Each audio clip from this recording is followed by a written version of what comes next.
So in today's episode of how great S10s are not, check out my dipstick. It's reading way up here, and full is way down here. And my first thought was, oh no, we have a blown head gasket. But when I smell it, it smells like pure gasoline mixed with oil. What else are we doing today? Because I'm Evelyn Pearl. Well, we're gonna find out why this thing smells like gasoline so bad. And I've heard nightmare stories about how awful the spider injections are in there. So we're gonna dig into it today and at least try and find our problem. Maybe some gas got in there by a mistake. Yeah, maybe it didn't mean to go in there. Maybe it took a wrong turn. Let's find out. Hello, everyone. We're fixing Daddy's truck today. So this intake right there was only offered on a few years. I think it was 92 to 95. This is a 94 truck, and a matter of fact, it did not come with that in there. This had a TBI engine from their factory, and I swapped this out of a parts blazer we got. So a few things to note about this. It's the coolest looking 4.3. It's batch fire injection, and it's still spider injection. So it is a Vortec too. So this engine makes just as much power as the multi-port fuel injection, spider injection. I've never took this intake apart before, but the best I can tell, there are 8 10mm headed bolts. One here, there, back here. Same on this other side. The best I can tell, you take those 10 out and the intake, the top of the intake will come off. I'm gonna unbolt this from the intake, pull it off, and just find out what's under there. I used a T20 bit to undo those screws right there.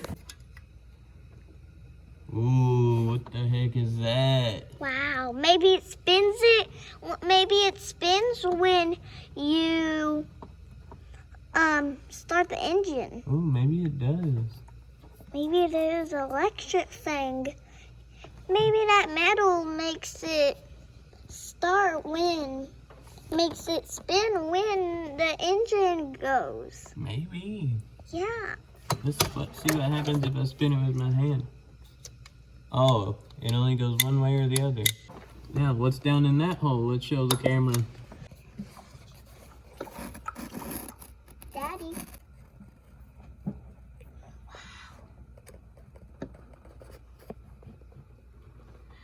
How in the world? What in the world?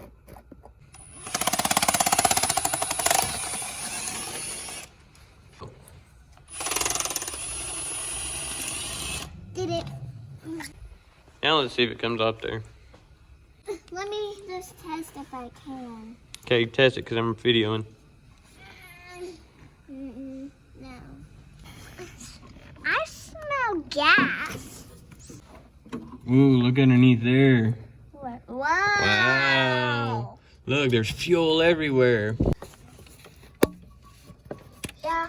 Gasoline in there. Yeah. And it's all seeping down in there and into my crankcase. Yeah. And that is why my dipstick is covered in gasoline, just as suspected. Except for that one is clearer than that. Yeah, because this one is mixed in with all the oil. That's why it looks like that. And that's why it smells like gas. I did. That is what they're calling the spider injection. Wow. And I don't know why they call it a spider injection because it's only 6 injectors. Maybe they're referring to the V8 ones that have similar injection.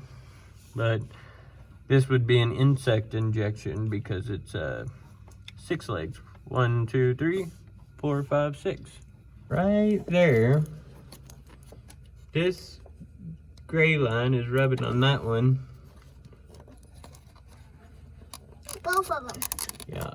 And Uh-oh. what? The gray one, see, it has a spot on it. Yeah. Maybe that's, do gas run through that? Yeah, quit touching that. Okay, maybe that's leaking Yes. everywhere. Maybe it is leaking everywhere in here. Somewhere in here, it is leaking everywhere. So, we need to find that out. All right, Mom, turn the key on. All the way on. Do not crank, but all the way on. Oh, yeah. That was it.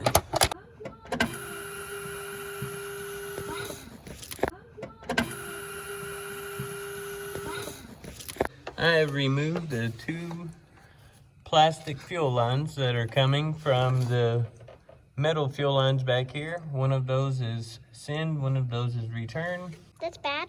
Yep. Show us the spot. Right there's a bad spot. Yep. That's how I was And leaking. both of these have bad spots on them. And on each end of it, they have a barbed quick connect fitting. Wow. Yep.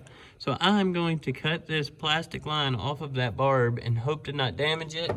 And I just so happen to have some fuel line that's the same inside diameter as that. And I'm gonna try and replace it with this. We'll see how it goes. Might not work, but if it does, bam, free fix. All right, these are the fittings that was in those plastic lines. That's where the other end of the plastic line went. And it was a pain to get that to fit right there. It took a lot of struggle, and I even had to trim it down with the Dremel. Those went right on, no problem.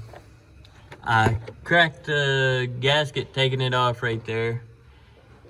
But it was in one piece, so I think I'm gonna set it back on there and try and silicone it. We'll see how it goes. I'm gonna put it back together, but right now, I'm gonna have Elizabeth turn the key on.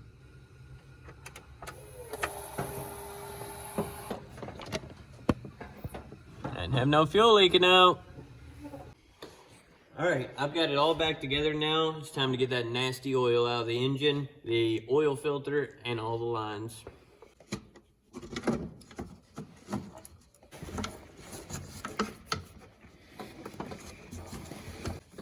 Nope, I need that oil for the wrench. Sheesh. Yeah, I tried using that thing on one of those other 4.3's. Didn't really work that good for me. Now what? I can't get it off with the oil filter wrench. And one time I had a successful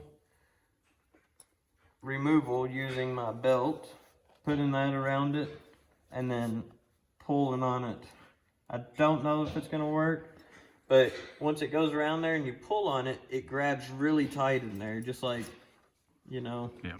So hopefully I can get it with this. If this doesn't work, we might have to stab the filter. Let's see. I'm tight on it right there. Now I need to pull really, really, really, really, really hard.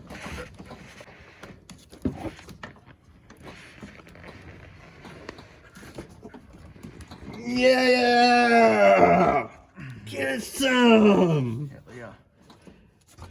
All right, now let's catch that and see how nasty it was.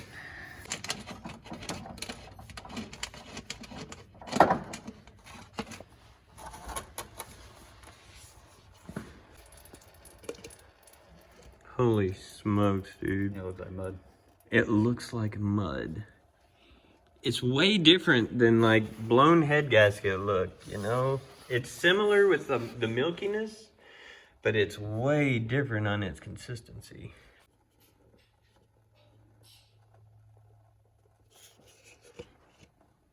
That was my engine oil. I know you can't smell it on video, but it smells like if I had a cigarette in my mouth, my whole hand would be on fire right now. Yeah, it's probably making you get shit gas mileage too. Oh yeah, I bet it was. That might be the thinnest oil I have ever had in one of my vehicles ever.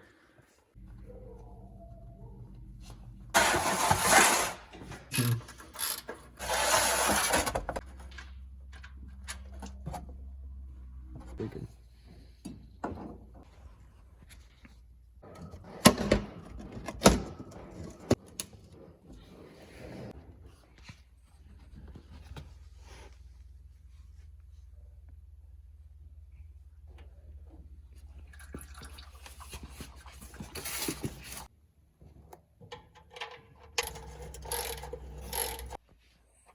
won't really know until I drive it for a little while, because there's some of that old nasty oil in there. It's probably gonna mix in and maybe give me a false reading that, hey, there's still gas in there. But after I run it for a while, change the oil again, and then see if it gets any worse. It might get really bad really fast if I didn't fix it. And so now I just use a quart of it on every oil change. You can use like 20% or more, I think. In badly worn engines, use up to 60% of system capacity. Like, check out the viscosity of this stuff. That's some good stuff. That get all up in your cam bearings and crank bearings. They'll be happy, happy, happy.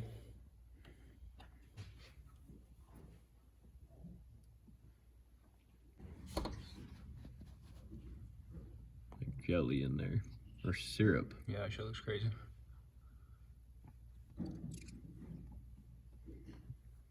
Okay, let's let it take that.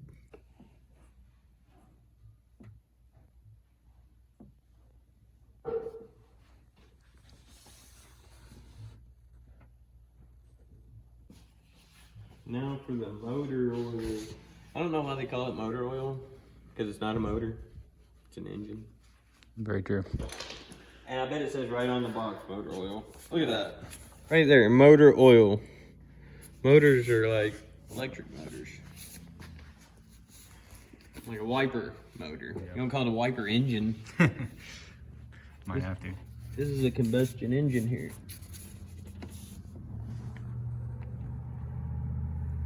Look at the difference on that. This is regular motor oil. Engine oil. Engine oil. Thank you, Bryce. That's a whole different ball game right there.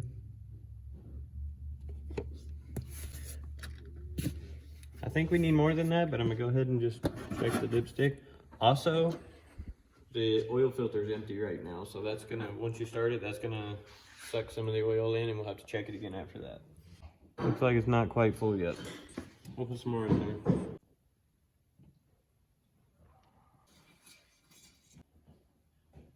All right, it's showing that it's full, so we will now start this thing. Let it circulate for just a few seconds, and then turn it off.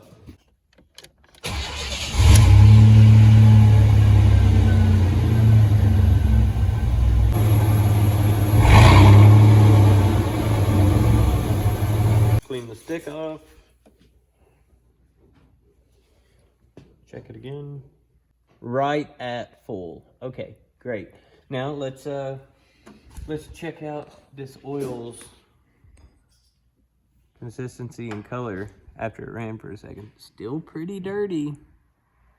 Still pretty dirty. That can be expected. We just talked about how the whole engine system is coated in it. Radiator, everything was coated in it. But we think we've got the fuel leak stopped now. We got that bad oil out, so it shouldn't be getting any worse than it is. But now I will run this oil in there for a while, let it circulate, clean out, change oil and filter again in 500 or 1,000 miles. Maybe sooner.